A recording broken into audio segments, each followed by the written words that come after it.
बघा, पोलीस अधीक्षकांची भेट घेतलेली आहे. समाधानकारक तपास सुरू आहे का? तपासाची व्याप्ती किती आहे? किती लोकांच्यावर अन्याय केला अशा प्रकारची माहिती आहे. आज कोल्हापूरमध्ये मी सिरोली गावामध्ये जाऊन तिथली सगळी माहिती घेऊन आलो, तिथली पाहणी करून आलो. तिथं एक हिंदुत्ववादी कार्यकर्ता आहे, त्यालाही काही रात्री काही लोकांनी धमकावलेलं आहे, त्याच्या घरी भेटून आलो. काही पीडित महिलांना भेटून आलो. आता कोल्हापूरचे SP साहेब आणि त्यांची सर्व टीम आहे, त्यांच्याशी या विषयामध्ये चर्चा केलेली आहे. तर पोलिसांच्या माध्यमातून या सगळ्या प्रकरणाचा व्यवस्थितपणे तपास सुरू आहे. माननीय SP कोल्हापूर यांनी SIT नियुक्त केलेली आहे. ॲडिशनल SP, 2 DYSP आणि त्यांच्यासोबत सगळी टीम 12 लोकांची नेमलेली आहे आणि व्यवस्थितपणे या सगळ्या बाबींचा तपास सुरू आहे. आमचे सर्व हिंदुत्ववादी कार्यकर्ते आहेत, त्यांच्या काही निदर्शनास बाबी आलेल्या आहेत ज्या तपासासाठी अत्यंत महत्त्वाच्या आहेत. त्या सर्व बाबी माननीय SP महोदयांच्या कानावरती घातलेल्या आहेत. तर 2 आरोपी यामध्ये निष्पन्न झालेले आहेत, त्यांना अरेस्ट पण केलेलं आहे. त्यांना दुसऱ्यांदा पोलीस कस्टडी मिळालेली आहे. आणि शाहरुख देसाई नावाचा जो आरोपी आहे तो सरकारी कर्मचारी आहे. MSAB खात्यामध्ये तो इंजिनियर म्हणून सर्व्हिसला आहे. तर त्याच्यावरती कारवाई करावी, त्याला नोकरीतून काढून टाकावं. तत्पूर्वी पहिल्यांदा सस्पेंड करणं, त्याची चौकशी नेमणं आणि चौकशी अंती त्याला बडतर्फ करणं, अशा पद्धतीची कारवाई करा अशी एक मागणी माननीय SP साहेबांच्याकडे केलेली आहे. दुसरा जो शाहिद नावाचा जो जिहादी प्रवृत्तीचा मुलगा आहे की ज्यानं हिंदू मुलींना ब्लॅकमेल करून त्यांना प्रेमाच्या फसव्या जाळ्यात अडकवून त्यांचे व्हिडिओ तयार केलेले आहेत, त्यांचे फोटो वेगवेगळ्या पद्धतीचे त्यानं मोबाईलमध्ये काढून घेतलेले आहेत. तर त्याच्या संदर्भामध्ये आणखी कुणी आहे का ह्यामध्ये? कारण हिंदुत्ववादी कार्यकर्त्यांनी जेव्हा त्याला पकडला तेव्हा त्याच्या तोंडून अनेक व्हिडिओ, अनेक मुलींचे व्हिडिओ त्यानं केलेले आहेत. ते व्हिडिओ डिलीट झाले आहेत का, त्याचा तपास आता पोलीस करतायत. त्याची सगळी माहिती अजून पोलिसांच्याकडे डिटेल आलेली नाही. परंतु आमची सर्वांची शंका अशी आहे की 15-20 मुलींना या प्रकरणामध्ये टार्गेट केलेलं आहे.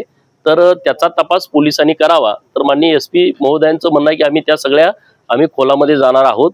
त्याच्या पाठीमागं कोण आहे या सगळ्या प्रक्रियेमध्ये, त्याला कोण सपोर्ट करतंय, त्यानं व्हिडिओ करण्याचं कारण काय, व्हिडिओ करून मुलींना ब्लॅकमेल करण्याचं कारण काय, किंवा ज्या मुली त्याच्या या सगळ्या सापळ्यात अडकलेल्या आहेत त्या मुलींच्याकडूनच परत हिंदू मुलींना टार्गेट करणं, त्यांना धर्मांतरण करण्यासाठी दबाव टाकणं, त्यांना मांस खाणं वगैरे असे जे प्रकार केलेले आहेत.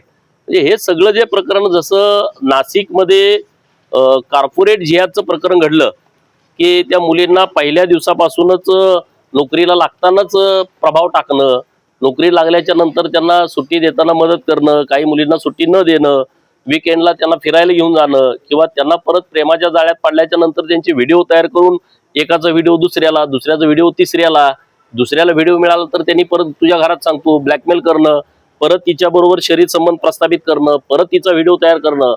परत तोच प्रकार परतवड्यामध्ये झाला. परतवड्यामध्ये पण एका 19 वर्षाच्या मुलानं शेकडो व्हिडिओ तयार केलेले आहेत. आणि आता प्रकरण हे परत कोल्हापुरामध्ये घडतंय. म्हणजे हे काही षडयंत्राचा भाग आहे का, याच्या मुळात पोलिसांनी जाण्याची आवश्यकता आहे. म्हणजे हिंदू मुलींना अशा पद्धतीनं जाळ्यात अडकवणं आणि परत त्यांचा छळ सुरू करणं, परत त्यांना तोंड दाखवायला जागाच राहत नाही. ना आई वडिलांच्याकडे जाता येतं, ना समाजामध्ये बोलता येतं. पोलिसांच्या समोर तर सगळ्यांना येता येते काय? सगळ्यांना येता येत नाही ना, घाबरतात लोक. तर या सगळ्या मुळामध्ये जाण्याची आवश्यकता आहे. पोलीस SP साहेबांना आम्ही विनंती केलेली आहे की तुम्ही ह्या सगळ्या प्रकरणामध्ये जावा आणि सगळा तपास या बाबतचा करून, आता यांच्यावरती 2 गुन्हे तर दाखल झालेले आहेत. आता ही संघटित गुन्हेगारी सारखाच प्रकार आहे ना.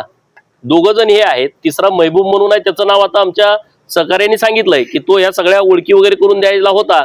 आता संघटित गुन्हेगारी कायद्याअंतर्गत यांना आणता येतंय का, ह्या संदर्भात पोलिसांनी व्यवस्थितपणे तपास करून मकोकांतरात यांच्यावरती कारवाई करावी अशी मागणी पण आम्ही या प्रकरणात केलेली आहे.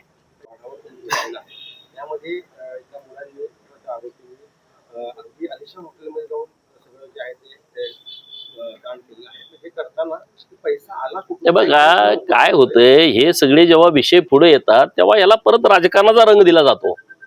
मुळामध्ये या सगळ्या विषयाकडे राजकारणाच्या पलीकडे बघितलं पाहिजे. आता जयसिंगपूरमध्ये एक मुलगा, आमच्या आटपाडीची मुलगी, तो घेऊन आला. तो मुलगा काय करत होता, एका पत्र्यात राहत होता, गॅरेजवरती काम करत होता आणि तो महिनाभर फिरतोय कसं काय? आज महिनाभर तो मुलगा बाहेर राहणं, हॉटेलचं भाडं देणं, हे काय साधा खर्च आहे का? तुम्ही जो प्रश्न विचारला तो अत्यंत महत्वाचा प्रश्न आहे. ह्यांना कपड्यापासून लोक पुरवतात, जीन्स एकाची, शर्ट एकाचा, बूट एकाचा, गाडी एकाची, पल्सर गाडीवरचे फोटो लावायचे, फेसबुकला नावं बदलायचे, हे ह्या षडयंत्राचा एक भाग आहे. हॉटेलवाल्यांना माझी विनंती आहे, जरी कायद्यात नसलं तरी जेव्हा हिंदू मुस्लिम कपल तुमच्याकडे येईल तेव्हा तुम्ही त्याची चौकशी केली पाहिजे, त्याची शहनिशा केली पाहिजे, तुम्ही कळवलं पाहिजे, एक तर त्याच्या नातेवाईकांना, नाहीतर एक तर पोलिसांना.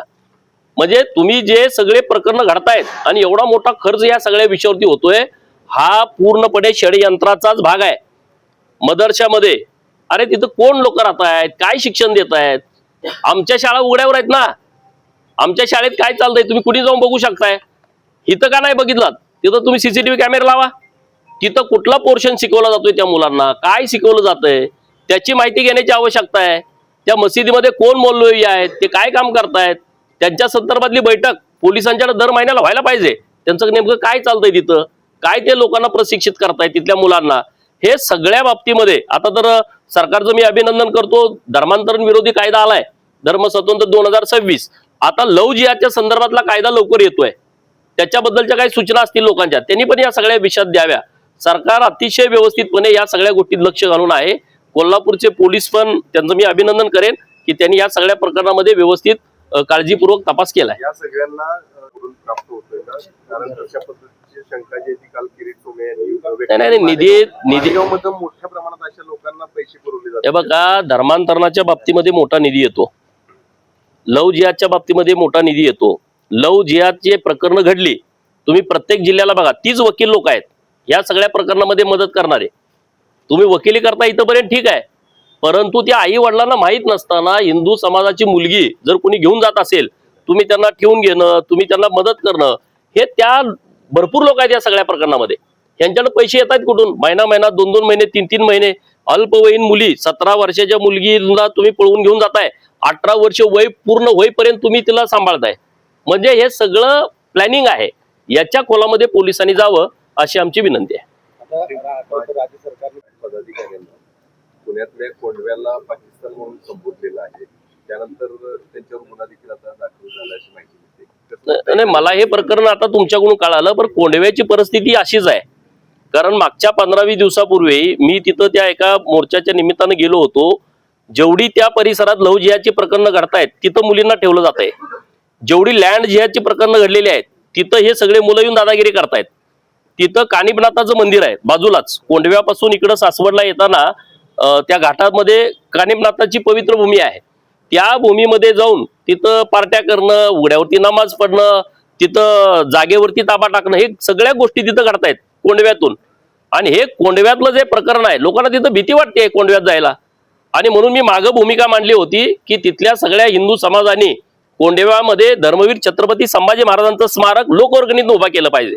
आणि त्या कोंडव्यातल्या लोकांना संदेश दिला पाहिजे की धर्मवीर छत्रपती संभाजी महाराज यांनी धर्म बदलला नाही. आजही तुमच्या मानगुटीवरती तुम्ही जर धर्मावरती आक्रमण करण्याचा प्रयत्न केला तर मी तुमच्या मानगुटीवरती ठाण मांडून बसलोय, हा संदेश तिथं दिला पाहिजे कोंडव्याच्या विषयामध्ये.